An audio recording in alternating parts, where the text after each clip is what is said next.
This is Sean Payton, head coach of the New Orleans Saints. What's with this Saints Happy Cast? This has to be the worst Saints podcast in the world. Ralph can't say anyone's name right. Andrew doesn't know football. I have a hard time, everyone has a hard time listening to Dave. And is Kevin even there tonight? The audio with this podcast, my God, the audio, it's painful.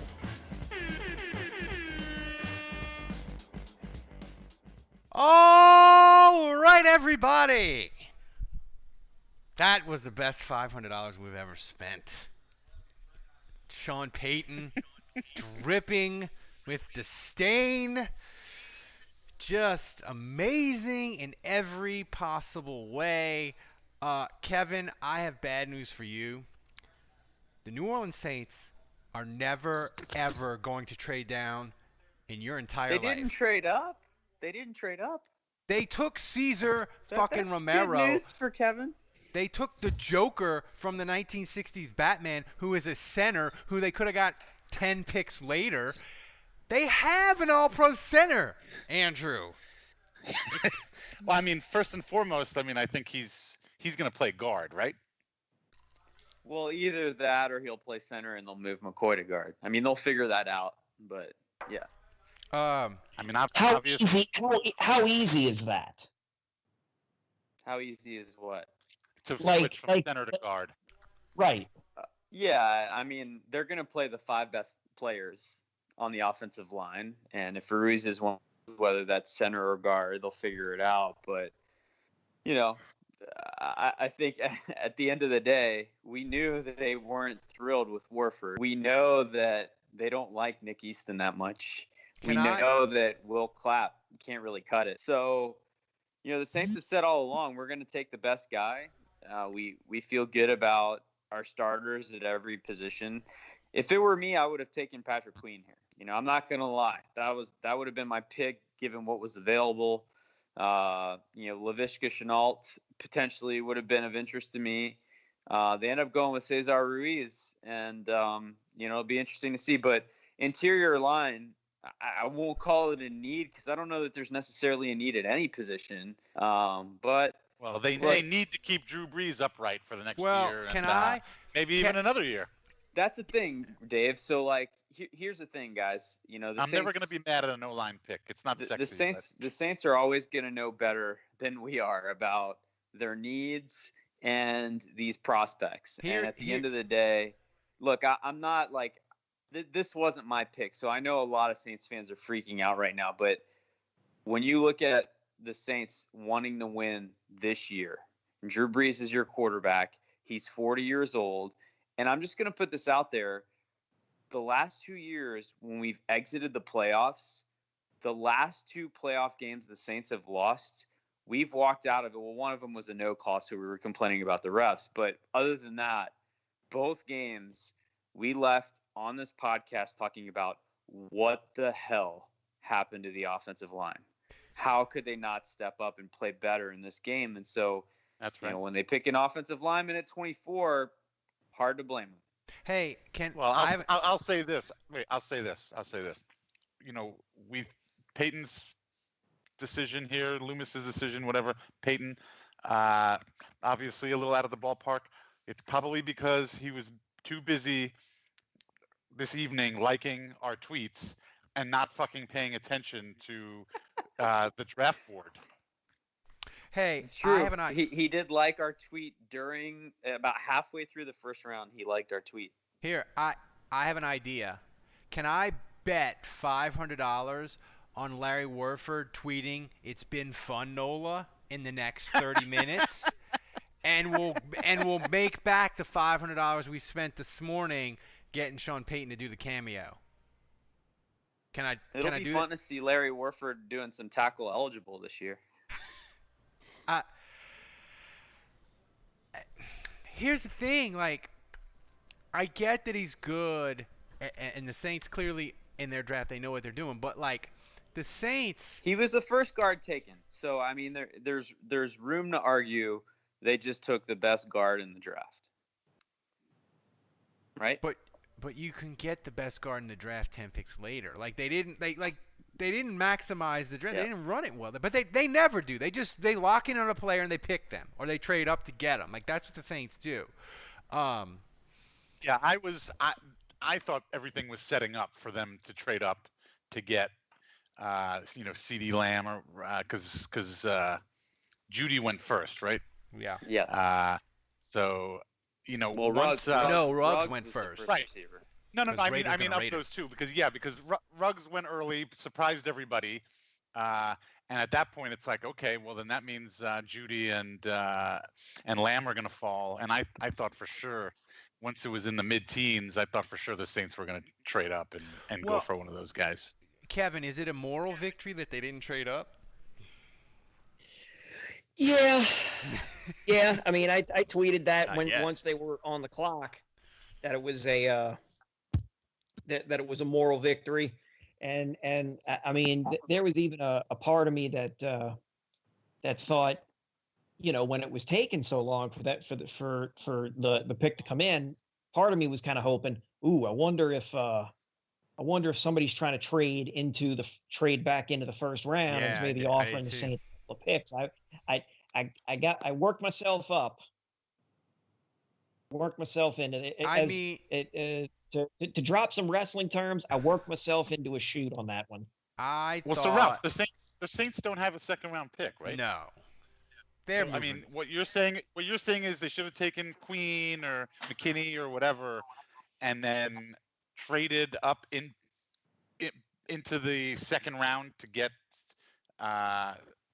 their other guy, the center, their guard, Cesar. Maybe, but the thing is like you don't know what other teams were offering, right?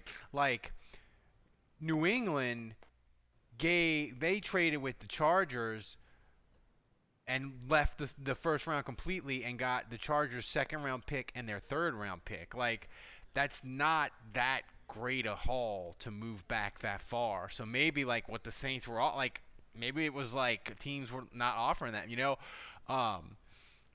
probably for the Saints to move back, Andrew, they probably wanted 2 top 100 picks or 2 top 60 picks to move back, and it just teams didn't want it, Yeah, I mean, the Saints will be picking tomorrow. I'd be shocked if they'll be picking in the second round, I should say.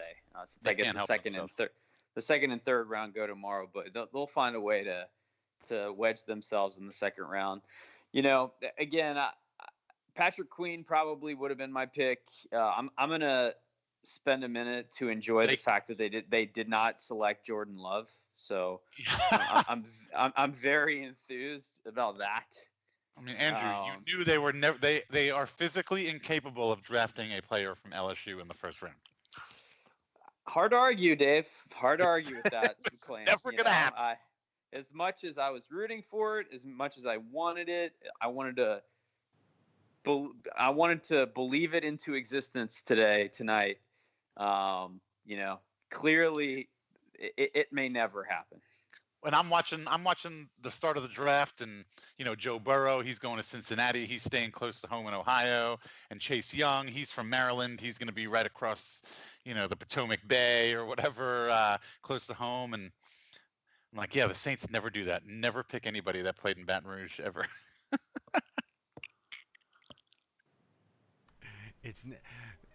What will happen first, Kevin? The Saints sounded trade like down? Something juicy was in Dave's mouth just now. It does. Sounded I don't know. I'm not eating anything. Not anymore. So, Kevin, what's going to happen first? They pick a LSU player in the first round, or they trade down. What's going to happen first before you die? I think we're just all dying before that happens. Oh my God. The Saints will relocate to the moon before that happens. NASA's going to land on the moon by 2024 somehow. And, NASA? You mean Space Force? Well, NASA in conjunction with Space Force will land on the moon by 2024. They'll establish a base by 2030. The Saints will be playing there by 2036. You know what should have been a good hint that the Saints were going to take Ruiz at 24? the fact that the Patriots were picking before them and they were like, ew, these prospects, fuck the 23rd pick. We'll take a second and a third and peace. Yeah. No. Yeah, well, that's because the Patriots know how to draft.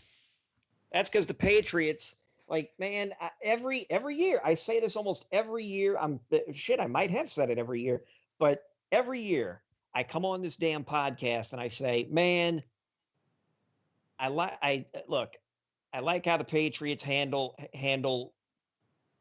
drafting. It always seems like those clowns have 10 plus picks every year. And they always manage to just keep adding like depth and all that kind of stuff. The Patriots did right by you, Kevin, right before the Saints picked. I know. The thing is, the Patriots aren't really that good at drafting. They just have so many picks that it always works out. Exactly. It's like you don't have to hit when you don't have to hit on everything, or you don't even have to hit on most. I mean, shit, most teams don't hit on most of their picks. But when you've got 12 picks in a single draft, you're a lot better off than if you got 6 or 7. I mean, granted, I know I sound like Booger McFarlane with that astute analysis, but for Christ's sake, man, they do this all the time. He went to LSU, just so we're clear. Well, the thing is, he was also not drafted by the Saints in the first round. I feel like the Saints, Kevin, they run their draft like a guy going across the Grand Canyon on a high wire, and it works out most of the time, but they could just take the bridge. Like they make it much more high risk than it has to be. But are we all in agreement the 2021 second round pick is good as fucking gone? Like that pick is gone sometime tomorrow evening, correct? There's no way the Saints aren't moving back into the second round. Yes, that's going to Holy become... shit, guys. So I'm not watching the draft right now, but I'm keeping an eye on our Discord channel, on our little chat. And the Packers just drafted Jordan Love. Holy shit. Wow. That is news. Yeah, and they just extended Aaron Rodgers for like a shit ton of money. I mean, that this feels around the spot that the Packers picked Rodgers when they had Favre. Yeah. Woo. I mean, we'll see. The thing is, the one good thing about this pick is for the Saints, Ruiz is, I think he probably has very low bust potential. Like,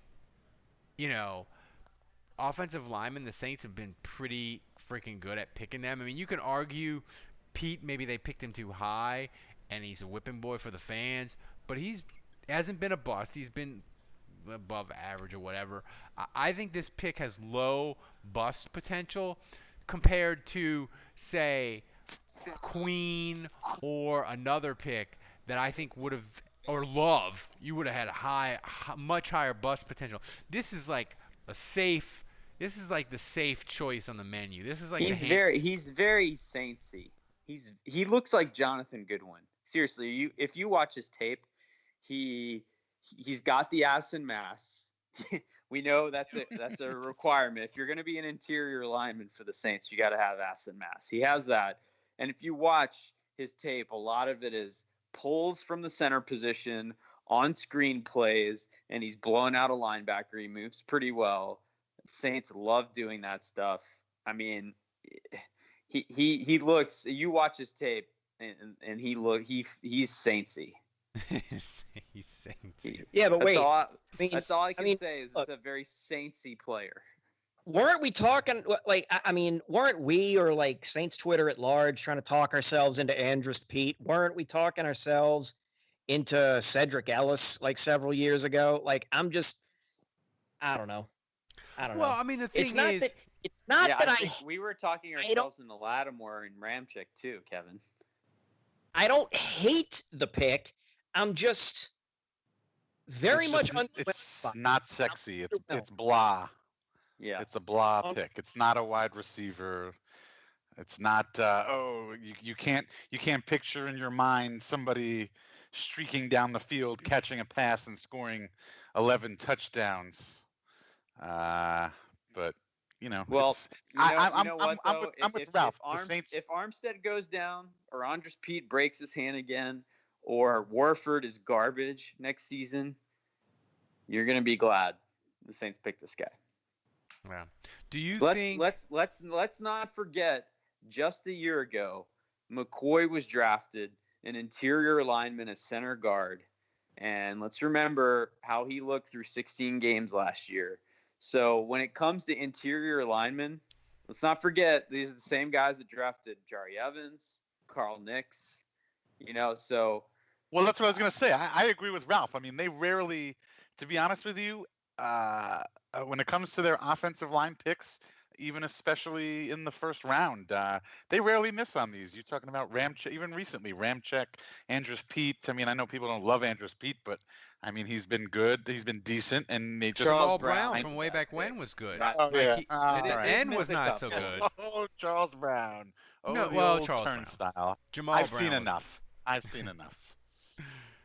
No one's perfect. No one's perfect. No, but to be honest with you, that's maybe the only one that you could even come up with. Cesar Ruiz, you know what he is, Kevin? He's when you go to the Italian restaurant and you order the calzone. It's not going to blow your mind because it's a calzone, but it's not going to be terrible. It's going to be solid. It's like a quesadilla. Yeah. Yeah. You say calzone? Somebody in the chat. Somebody broke. Oh, wait, hang on a minute, man. Hang on. Don't be bringing calzones into a conversation with an Italian, man. So somebody brought up. Have it.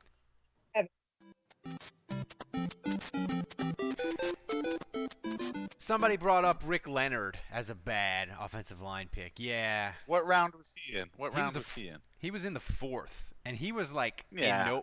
And he was in nobody's top 300, and everybody was like, "What are they doing?" I mean, but first round pick. First rounders though, other than Charles Brown, I think they're pretty good when they draft offensive line. Yeah. I do like Skooks' comment though. They've already run the 3 QB formation, so now the next frontier is 5 centers. Single wing with Taysom, defenses baby. will never know what's coming. Yeah. So I said that the 2021 second round pick is as good as gone. So I'll start with you, Dave, and I want everybody, I guess, or idea. What position are the Saints trading up tomorrow into the second round to go and get? I mean, I haven't looked at. I mean, obviously the first round isn't even over yet, and I haven't even looked to see who's still available. So I mean, it kind of depends on, particular people. But I guess position-wise, just, again, going back to linebacker, or even a cornerback would be fine, or wide receiver. I guess those would be my 3. Kevin, is your best case scenario they not pick in the second round?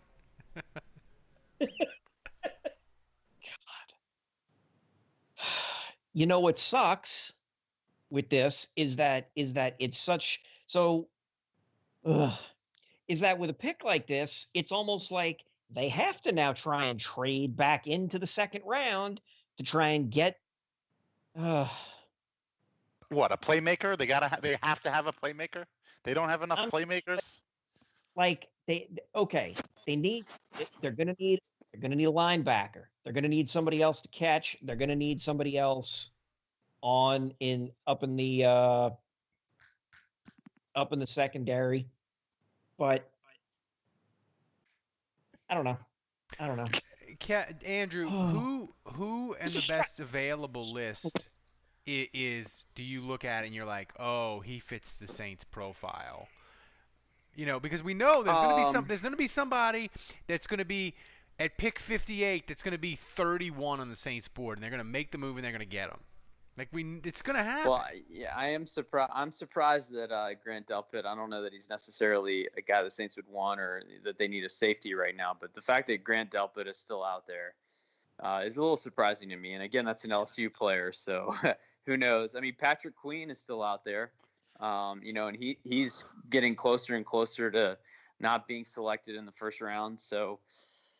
It's interesting. I mean, wow, man, the Vikings, they took Justin Jefferson and then at 25 they took Brandon Ayuk. So they took two receivers at 22 and 25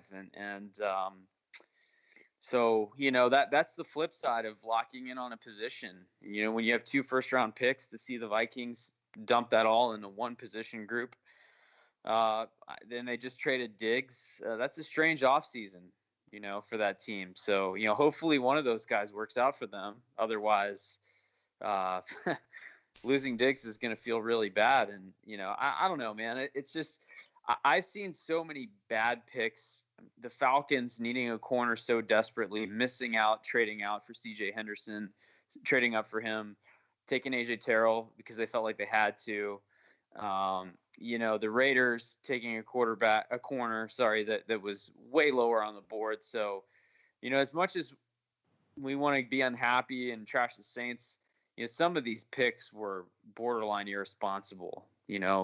Jordan Love being picked when you have Aaron Rodgers at quarterback. I mean, there's some real head scratchers. And so, again, while I think we look at this and we're not excited, I don't think you're ever excited about an offensive lineman. I think there's a good chance this guy's starting for the Saints this year. And I think it's important for us to remember that. Kevin, Saints trade up for Ezra Cleveland. He's an offensive tackle for Boise State. That name sounds like a guy who works at NPR on This American Life. I just think I want him to do it so it could be the most boring draft in the history of our fucking lives. Excuse me. Ayuk went to the 49ers, not Vikings. That was incorrect. Yeah.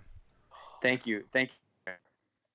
Ralph, you said that to me. You said that so fast and out of the blue. I thought that had just happened, and my heart about stopped. You're like, man, you're gonna need another $500 donation for Sean Payton. Yeah. Well, look, guys, we'll get into it more on Sunday night or the big show, but I just want you guys' quick reaction to the Sean Payton cameo. His delivery was perfect. The one regret I did have is the description of Dave. When we were doing the chat last night and working on the text, we should have mentioned Olive Garden or candy. That was an oversight. But everything else was picture fucking perfect. I would have paid double. Well, wait. Now, also mentioning your cats, that was another. Well, there's so much material. I mean, you can't. We got to do it. We'll have to pay another $500 and have him redo it. But now, wait a minute. Have him redo it because. Look, we gave him the script, and he couldn't even get the name of our podcast correct. The Saints Happy Casts. That's hashtag on brand for us, though. That is so on brand for us. Technically, yes, that's very on brand. But Spin Zone. Can I just say before you finish that sentence, Dave, that I kind of prefer that he got it wrong because it's more insulting. I agree, and it's arguable whether he did it on purpose or not. We don't know. We'll never know. But I have a problem though because we gave him the script, and I'm concerned that his lack of attention to detail in being able to follow a simple script has me concerned that this guy is not going to be able to lead a team to a Super Bowl if he can't even read a script. If his attention to detail is that short, then I'm a little concerned. The coronavirus sapped Sean Payton's greatness. My column. He should have asked his kid to put the phone down and quit manning the Twitter account for 10 minutes to come and hand him his bivocals to read the copy. Well, I want to thank Connor Payton for liking, on behalf of his dad, for liking our tweet. And if he can find it in his heart, if he's listening, to unblock my personal account, that would be cool too.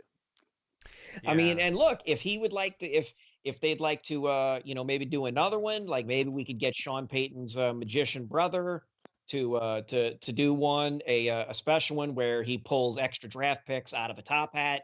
I would personally appreciate that. Like I know it's an illusion, but look, I need something to hang on to right now. Okay. Wait, I gotta. I know we're trying to get out of here, but I just saw this tweet, and now I got another bone to pick with Darren Ravel. Yes, get him, get him, Get him. Dude, what? Does this guy have any fucking friends at all? Does anybody like him? And thanks for Brad for pointing this to my attention, but he says the NFL, he's got a picture of Peyton and Connor's next to him on the couch. It's his draft room in his house. And Ravel says the NFL sent a memo to draftees telling them that anything on camera should be NFL sponsors, which is why you see a lot of Pizza Hut boxes on the tables in the living rooms of a lot of the draft picks. But so Ravel is narking on Peyton because he's got a crushed soda, which is made by Dr. Pepper, which is a competitor of Pepsi. He's drinking a Coke instead of Pepsi, which is a sponsor, and he's eating Twizzlers, which is made by Hershey's, and Mars is a sponsor. Who even knows? Who even knew that fucking Mars was a sponsor Snitches of the get NFL? stitches, Ravel. brother. That shit coded in Darren Ravel's DNA. Let me tell you something. I am a fucking candy lover, and I didn't even know. We all know that I love candy, and I didn't even know that Mars sponsored the NFL. I've never seen one commercial do I ever watch. I mean, Jesus Christ. One, only Ravel would have that in the back of his brain, would have all that knowledge in the back of his brain. Two, only Ravel would be looking for this shit. Every time a new team was up, he was probably right up against his TV screen checking out what was what. And then three, only Ravel would tweet this and fucking narc on. Jesus Christ! I'm surprised Peyton's kid didn't wear No the wonder the clown guys nose shirt. on Pardon My Take make fun of him. I'm surprised Peyton's kid didn't wear the Goodell clown nose shirt. And Peyton's like, it's my kids. They're adults. I don't control what they wear and have the plausible deniability. Like, that would have been amazing.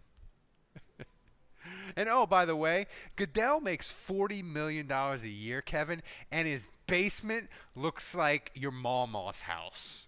Like, I ain't gonna lie. Well, I think he's got the Andy Cohen set up. We were talking about what kind of background he was going to be making picks from, and I think he went with the Andy Cohen thing. He's got a bunch of little different trinkets and footballs all over on different shelves of varying sizes. But he's a fucking robot. He's a fucking. Oh, and also, I am really pissed off at Goodell for embracing the whole booing thing now for charity. He's sucking all of the fucking fun out of it, which is such a fucking Goodell thing to do. But fuck Goodell, god damn it. It's such an NFL thing to do, just to suck the fun out of everything.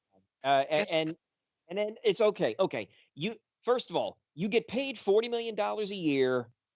And your basement or whatever the hell, like your basement studio or that shit you got set up, you have the man cave of a guy who runs an HVAC company. Okay. Like I'm not knocking the folks who run HVAC companies. Y'all are great, but you make $40 million a year. You should have a basement that looks like Jerry Jones's, Bond villain type lair. Okay.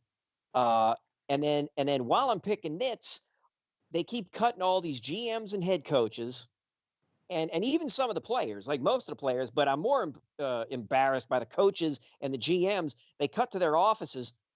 What in God's name? There's nothing. There's no wall decor. There's no art.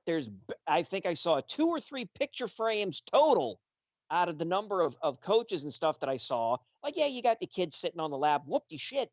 Nobody has photos of their family. Good God. These offices look like they're lived in. Nobody looks like human beings. Nobody looks like human beings. These are all like old people stuck in front of a computer. Like, it's embarrassing. It was It was. embarrassing to watch. It was. But yeah, fuck Roger Goodell. That's standard. My wife did like the fact that Joe Burrow's My parents wife. had, yeah, she was